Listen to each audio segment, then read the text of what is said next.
Good morning, everyone. I hope you're having a great morning this morning.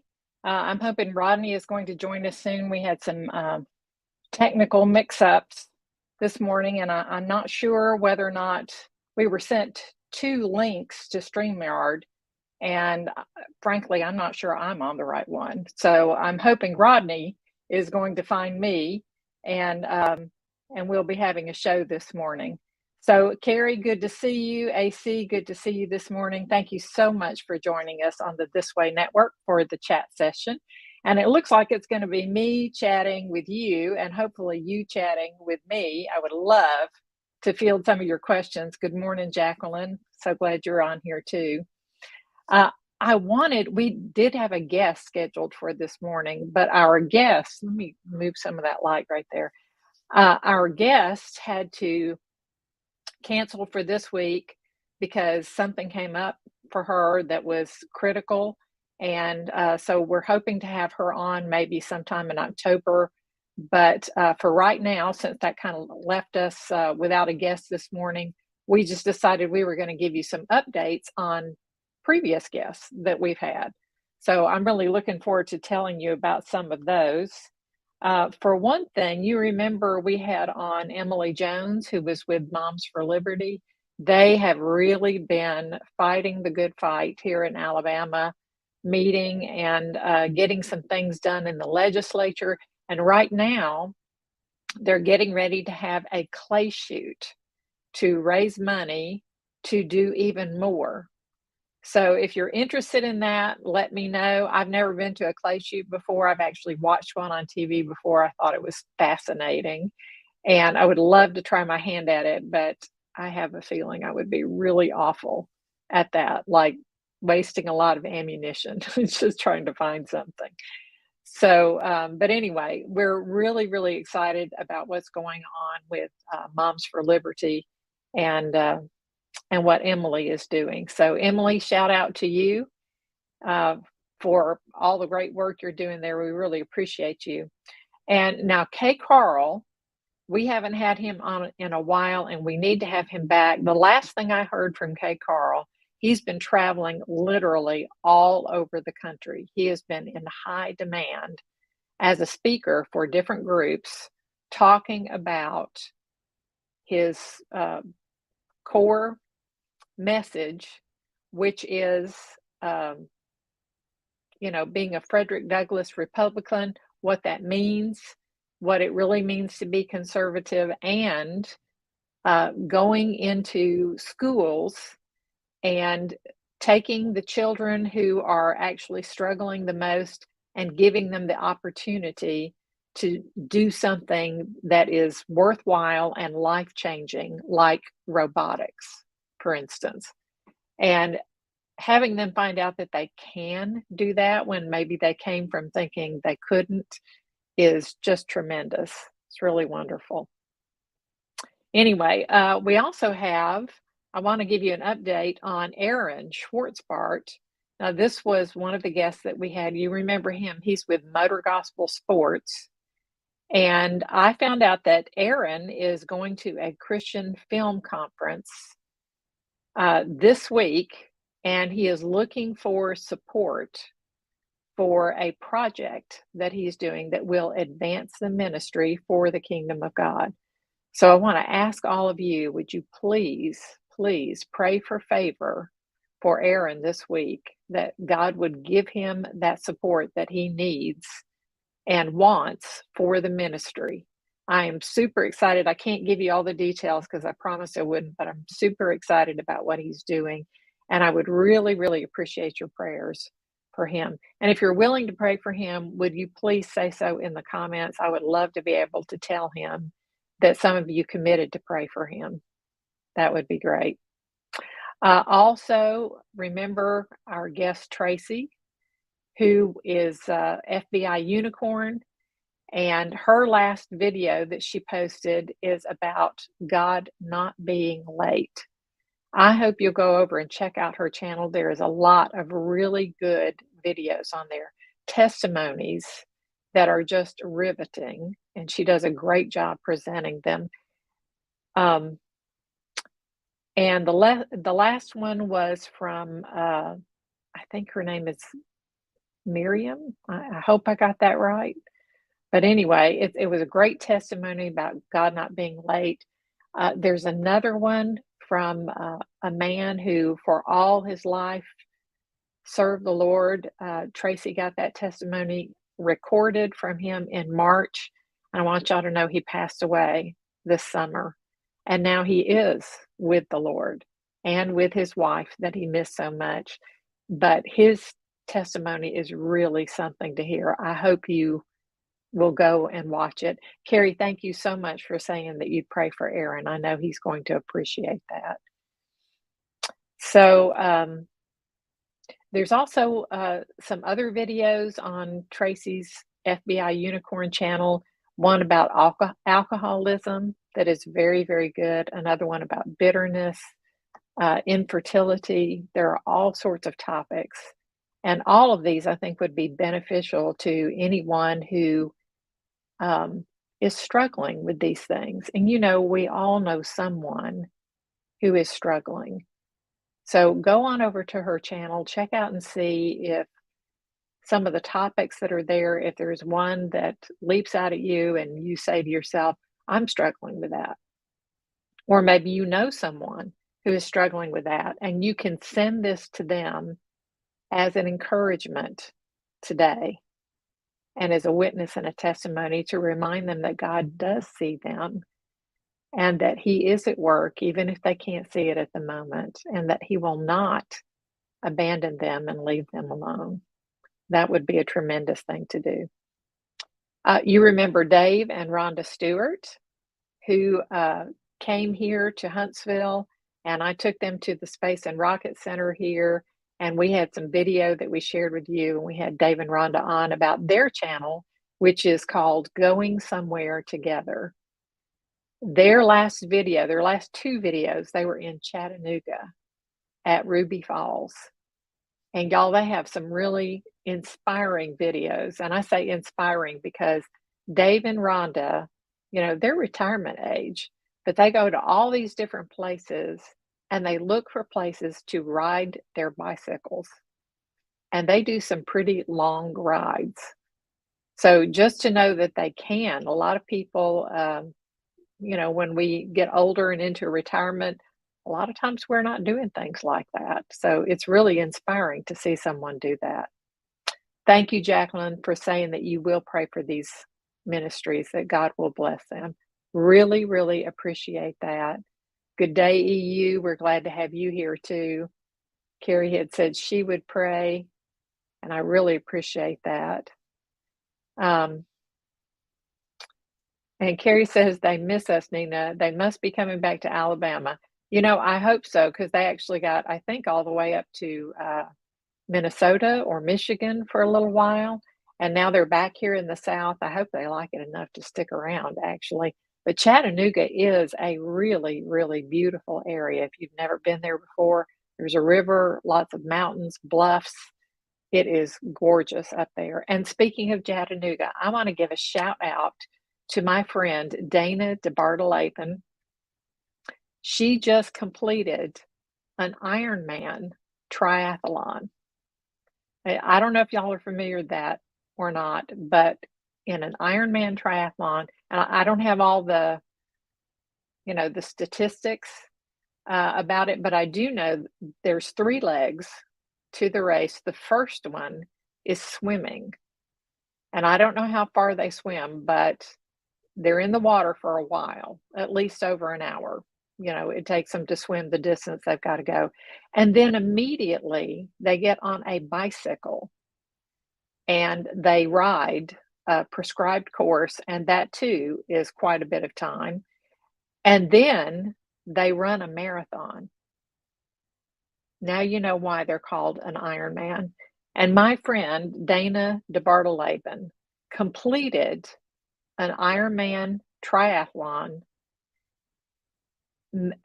She thought she would be thrilled if she did it in 16 hours and 30 minutes. Y'all, she did it in 14 hours and 30 minutes. She shaved off 2 hours off of her time. And I just saw, let me get this back up so I can say it to you correctly. Her husband posted, let me find Dwayne's on Facebook. She was crying. She qualified for the Ironman World Championship in Nice, France for next year. She was ecstatic and crying. I don't think she even foresaw that she could do that. I don't think she was even trying for that. She just wanted to complete an Ironman triathlon, but she qualified to go to France for the World Championships. I'm almost in tears for her. I'm so excited for Dana. So shout out to her. Shout out to Dwayne, her husband, because Dwayne has just been the most tremendous, tremendous support. And we're looking forward. We're all going to be cheering you on, Dana. Looking forward to seeing what you do in Nice next year. Yes, I agree, EU. A triathlon is very impressive. Very impressive. You know, uh, yeah, you're right, it is. Um, I was just watching the other day a video of Olga Corbett. Do y'all remember Olga Corbett, or am I the only one who remembers her because I'm old enough?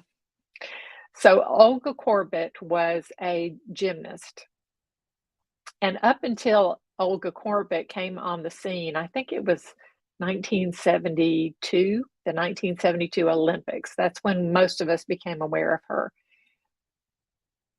My sister and I, up until that time, we would watch the Olympics. We would always watch gymnastics on Wide World of Sports, ABC's Wide World of Sports, because my sister was a gymnast in high school and college, and she loved gymnastics.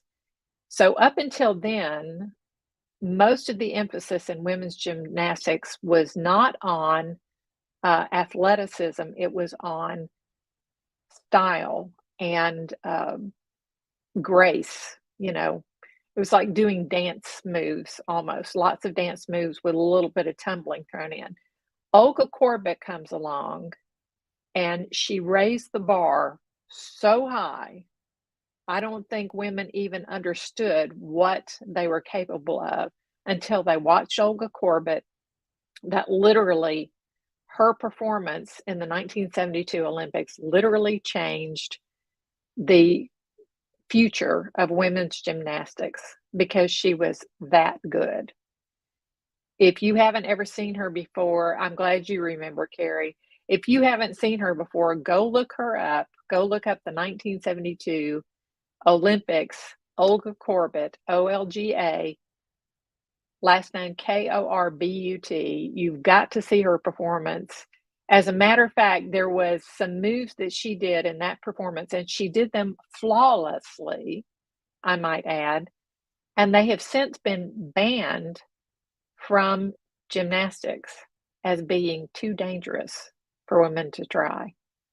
But there are so many other things that she did that suddenly women looked and said, oh, I didn't even know that was possible for a human being. And then they began to try, and suddenly athleticism became the high standard in women's gymnastics. Just tremendous. And that's the way Dana makes me feel.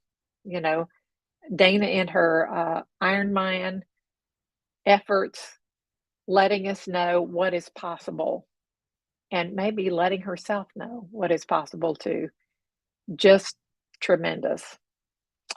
So anyway, I also wanted to let you know, by the way, before I forget, that next week we will have Mia Pyle back again.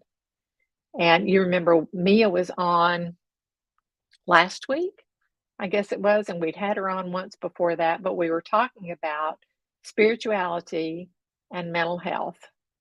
And we were having such a good conversation that we actually went over our half-hour allotted time and practically didn't even notice. So I promised Mia that the next time we would ask to be on for an hour. And I've made the request. I hope that they're going to say yes to it. She's going to come back and do part two of that. And we have many, many more topics that we hope to cover with her in the future because, y'all, this is so, so important. And I also want to give a plug for her. This right here, I'm bad at putting it right in front of the camera, is something that you can go and download from their website, from painunwasted.org. It is free, and it is something for you to work through to literally help you. There you go. To literally help you detox your brain of thoughts that do not help you. And y'all, we've all had them, and usually several times a day, we're still having them because you know what? It's not just the stuff we think in our own minds, it's the stuff the enemy puts in our minds too. And sometimes we hear it as if it's in our voice, and we think, oh, I'm a bad person because I'm thinking those things. When the truth is, that didn't even come from us. But all he had to do was introduce it, and then we start entertaining it. And once we start entertaining it, that's our downfall. So, y'all go check it out. It really does work. And Mia knows because this is what she was taught and what brought her out of a nervous breakdown, literally. So, I would love to see. Yes, I agree with you, EU. She is so authentic and really is an inspiration. So, um, and that's kind of it for my updates on people we've had in the past. So now, if you wouldn't mind, I would love to field some of your questions, and I have one for you too. What would you like to see on this program in the future? So, Jacqueline, I agree with you. She was so interesting and helpful. And yes, I'm glad you're going to listen to her podcast because I think everyone should listen to that. That's going to be very, very helpful. Do y'all have any other questions for me? Anything you'd like to know about? I just want to show you this, by the way. This, I don't know if you can see that. Let me try it again. That's my friend Dana in tears because she's qualified for that Ironman uh, World Championship. I'm so excited for her. So, any questions you got for me? I hope you'll have some because I'm winging it at this point. And I think the only other thing I really want to say is that, you know, I know you've probably seen it before. Let me see if I can find it for you. There is a meme that I saw not too long ago, and I had to laugh, but it really is so, so true that there is so much that God would love to do with us. Oh, I've lost it now. Shucks. Um, I saw a meme once of two people sitting in a roller coaster. It's like they're just cresting the hill. And one of them has this joyous, ecstatic expression on their face, like, woo, what a great ride. And the one next to them is looking like, I'm gonna die. And sometimes I think that's us, the one who's saying, oh, I'm gonna die. And we're gripping the edges of things for all we're worth and trying to hold on. And the one who is so ecstatic about the ride is the Holy Spirit sitting next to us. And he's saying, you could be enjoying this because I'm not going to let anything happen to you. This is going to be one wonderful, terrific ride. And I would love to see you relax and enjoy the ride with me. And really, when God has us by the hand, you know, we could be enjoying the ride. So let's see. Carrie, you've got a question. What's the new movie coming out in select theaters? I hate brain. There is one called, let me think about this, The Blind. I think that's the one you mean, that is about the Robertson family, from the Duck Dynasty fame, and it's literally talking about before and after how Phil Robertson came to the Lord, or how the Lord reached out and grabbed Phil Robertson, I should say, and changed his life and his family's life forever. That's supposed to be out, I think, sometime this month, and I am really excited about going to see it. I hope you'll be checking it out too. Um, and Jacqueline is also saying, will you cover more about the struggles women have presently with trans men?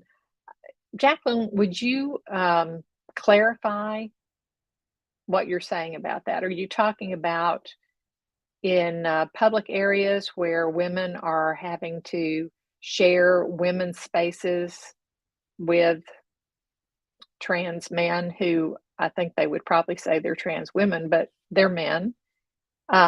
Is that what you're talking about? Or are you talking about in women's sports where women are actually being pushed out of their own sports because they can't compete with the trans men who have come in and are saying, I'm a woman and I'm going to um, compete here? So it's happening all over the place that they're actually breaking records in women's sports, and they're being called women. But the way they're breaking the records, it's so high that women will never be able to attain to that because they simply don't have the physical makeup to do it.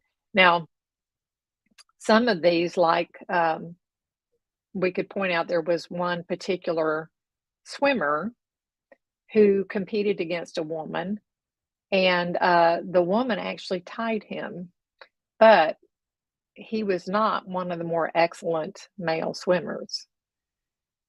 So, if he had been number one among the men and she had gone against him, she said there's no way in the world she would have beat him. And someone had once was trying to make the point at a congressional hearing that, someone like Serena Williams, who is so talented, would beat any trans man, no problem. Well, the truth is, she did play against a man who was not even ranked that high, and she lost to him. So the point being that God made men and women different, and there's just no way physically that a woman can compete with everything that a man in his prime in the same sport can do. So, okay, Carrie, what is the miracle in East Texas? I'd like to know about that. Let's see. Oh, is that the name of the movie, Miracle in East Texas, that you were talking about? I don't know anything about that. Please tell us more about that. I'll have to look that one up. I have not heard that. But we'll check that out and maybe we'll talk about that a little bit next time too. Oh, it's a Kevin Sorbo movie. Okay. I have not heard about that. I'm gonna have to go look that up. See, this is why I love doing this, because y'all actually are teaching me a lot of things. I learned so much from your comments. You just don't know. Um, yeah, and Jacqueline is making the point with the trans man dealing with the humility. Are you saying humility of how they're taking over, or the humiliation of how they're taking over? So, because those are quite two different things.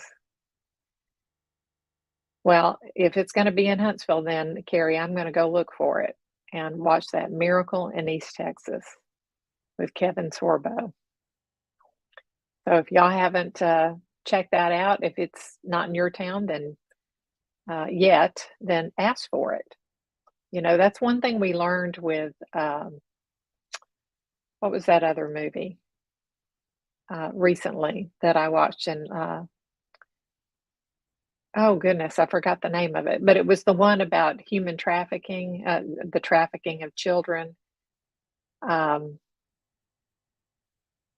anyway, I can't remember what the name of it was now. That's terrible. But it had the actor who played in The Passion of the Christ in it, and I've suddenly forgotten his name too. It's embarrassing to have a senior moment right here on air, but I'm having one. I can't remember. Anyway, that's one thing we saw with that movie. They only had like 4,000 theaters that were willing to take it. And then all of a sudden it just exploded because people started asking their theaters to carry it. And more theaters did. More and more theaters started giving it more space because most of those 4,000 that they had across the country, and that may sound like a lot, but most movies get 10,000 theaters carrying their movie. So, and they'll do it in multiple theaters inside the theater complex. So, with Sound of Freedom, that was it. With Sound of Freedom, they were only getting 4,000 theaters willing to carry it, and almost all of those were just giving them one theater until people started showing up and asking for more show times, more ways to see it, more theaters to show it, and then it just blew up from there. So, y'all speak up. Jim Caviezel, you're right, Carrie. Thank you for that. She said she couldn't spell his name. And well, I couldn't even remember it. So I'm just grateful you got me that far. And yes, AC, The Sound of Freedom, that's what it was. So excellent movie. And if you haven't seen that yet, get a chance, go look at that too. So any other questions? Anything y'all want to ask me or anything you want to share with me? I do want to tell you, usually I'm throwing this out at the last minute at the end of the show, but I want to get a chance to elaborate on this a little bit. Y'all know I always say, be of good courage. God is with us and we are not alone. I started saying that on my own channel on Southern Digest at the end of some of my videos. I started out just saying, be of good courage. We are not alone. And I did mean God, but some people in the comments were asking me, what do you mean by that? Are you saying there are aliens here among us or whatever? So, of course, I had to clarify. But I wanted people to know that because at the time we were going through those terrible last few years, and a lot of people were beginning to be very despairing. And it was easy to do that when you looked at what was happening and how crazy things were getting. And sometimes it's still that way now. It's easy to become despairing if all you do is look at the news and the crazy, insane things that are happening that shouldn't be. But God is still in charge. And everything that is happening now, even those things, God uses and redeems. And we forget sometimes that God is here with us, present with us. And He has not forgotten us, He has not forsaken us, and He is for us, and He is in control and in charge of everything that is happening. And we can trust Him with everything that is precious to us. Yes, I agree with you. Rodney is a nice fellow, and I'm sorry we didn't get connected. I hope I was on the right. Well, I know I must have been because you're here. So I hope Rodney wasn't on the wrong link and is wondering where we all are. But I'm glad you were here this morning, and I'm glad I got to be here this morning. I've only got a few seconds left. And yes, I will tell Rodney that y'all missed him. I'll tell him I missed him too. And I want to tell you in the last few seconds I have, be of good courage. God is with us, and we are not alone. Y'all have a great week. Don't forget Mia coming next week, and Rodney will be back with us too. Bye, everybody.